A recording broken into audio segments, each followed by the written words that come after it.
Hello there. Welcome to the show. As you can see, demonstrators are beginning to gather again in Ottawa this morning. Their trucks and vehicles are still on Wellington Street, right in front of Parliament Hill.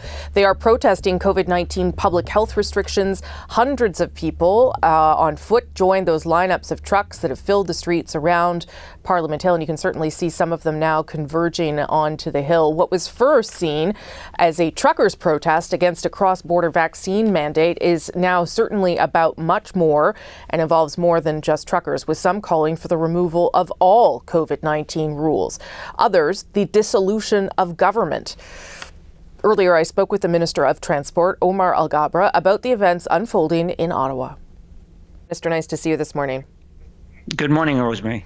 Watching this unfold, this very large protest unfold, what message are you taking away? Are you hearing these people who are saying that they don't want mandates for truckers or for anyone else, for that matter? Many of them saying that. First of all, thank you for having me on your show, Rosemary. Let me just say that it is my job and the government's job to always listen to all points of views and take them into account. I also want to say that I am relieved that the protest so far has been peaceful, and I hope that if the protest continues, that it continues to remain peaceful and respectful, although it's debated whether it's been respectful or not. I understand that many Canadians are frustrated with the ongoing pandemic, with the restrictions that had come with it. But also, most Canadians understand that these mandates, these restrictions are necessary to protect the health and safety of everyone, to protect our economy, to protect our supply chains. So, we've seen some troubling signs come out of the protests yesterday. But I know that some people are sympathetic to the voices of frustration, but others are really carrying alarming and troubling message through the protest. Well, let me ask you about some of those specific examples that I imagine you're referring to. Desecrating the National War Memorial, the Terry Fox statue was also, they put signs and things in his hands. I've seen a number of swastikas just as I came into work.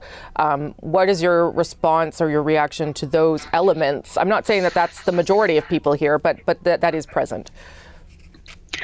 It's very alarming, Rosemary. Yesterday was the 5th anniversary of the Quebec mosque shooting. Yeah. Just few days ago, we commemorated the Holocaust Memorial Day.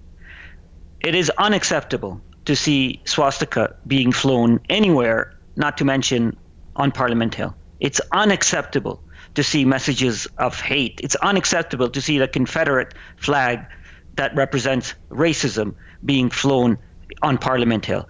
These are troubling signs, and all of us as a society need to condemn it. I understand some people are frustrated, but we also knew that some of the organizers had a troubling past. In fact, their main ask is the overthrow of the government. So it's really disappointing to see that some politicians give credence and flirt with these voices. Okay, let's go back to the issue that seemed to spark this. I'm not saying that is what the main protest is now. I think it's about a whole bunch of things, but it was the idea that truckers had to be vaccinated in order to come into this country. Is there any reason why that would not continue, Minister? Is there any consideration of that changing? Rosemary, let me first remind your viewers is that the many truckers association, including the largest Canadian Trucking Association, has issued several statements distancing itself from that protest. And they actually recognize the importance of vaccination. They told us that almost 90% of truckers are fully vaccinated. Truckers, as you and I are speaking, are delivering goods for Canadians and crossing the borders, complying with all laws and regulations. So let me be very clear. I support truckers. I am grateful for Canadian truckers who are doing their job at a time of need. Second, these mandates are important for the public, for the health of Canadians, but also for the health of our economy. We've passed a mandate for all travelers last summer but we exempted truckers at the time. We wanted to give them more time. Last fall, we passed a mandate for the transportation sector. We exempted truckers, and now almost 100% of all workers of air, rail, and marine sectors are fully vaccinated. And then last November, we announced that by January, we will require truckers who are crossing the borders to be vaccinated. And by the way, that is also in sync with what the U.S. is doing. So the mandate is in place. It's also in place at the U.S. borders. Yeah. And I'm calling on all travelers, including truckers who have not been vaccinated, to go get vaccinated, because it's the right thing to do for their own health, but also for the health and safety of our economy. There had been conversations, discussion about an interprovincial mandate, that truckers that were going even inside the country from province to province would also need to be vaccinated. Is that still going ahead? Rosemary, if you recall, in the last election, we actually campaigned on vaccines and vaccine mandates.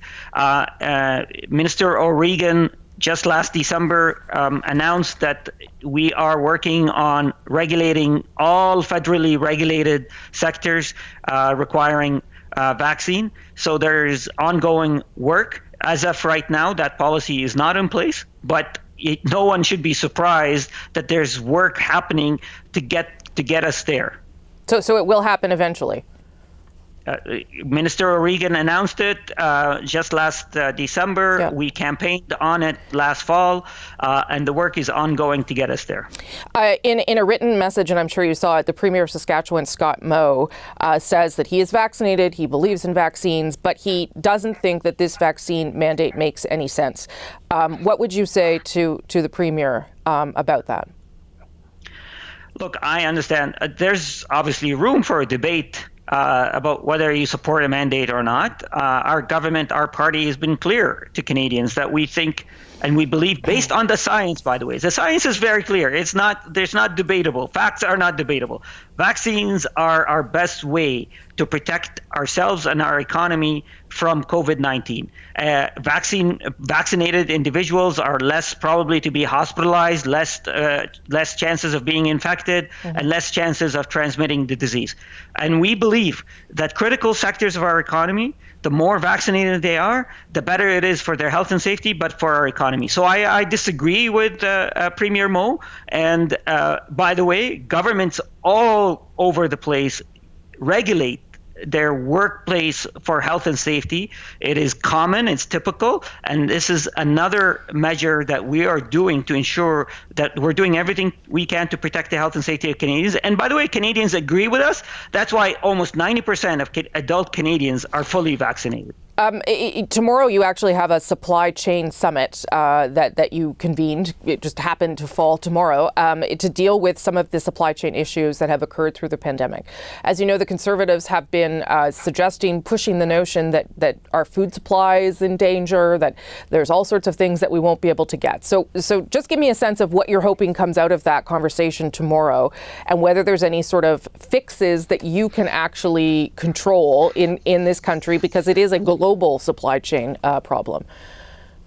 Yeah, thanks for that, Rosemary. And I know Canadians know that since the beginning of the pandemic, we all have seen the impacts on supply chains. Some of us have ordered couches that took a long time to arrive. Some of us ordered appliances that maybe hasn't arrived yet, toilet paper, flour, etc. So the supply chains has really been impacted by the pandemic. And as you said, it's been a global phenomenon. We see it all over in the US, in Europe, in other countries.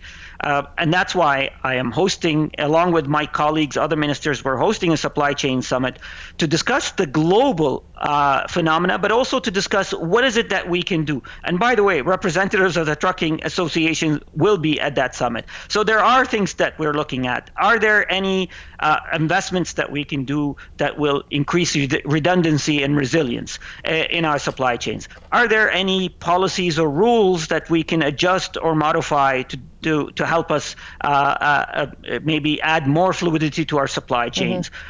So all of that, I'm looking forward to the input from the industry, from grocers, from shippers, from truckers, from manufacturers, and see what together can we do to at least do our part in adding more fluidity to our supply and resilience to our supply chains. Yeah, it took me 6 months to get a washing machine, so I have experienced that problem myself.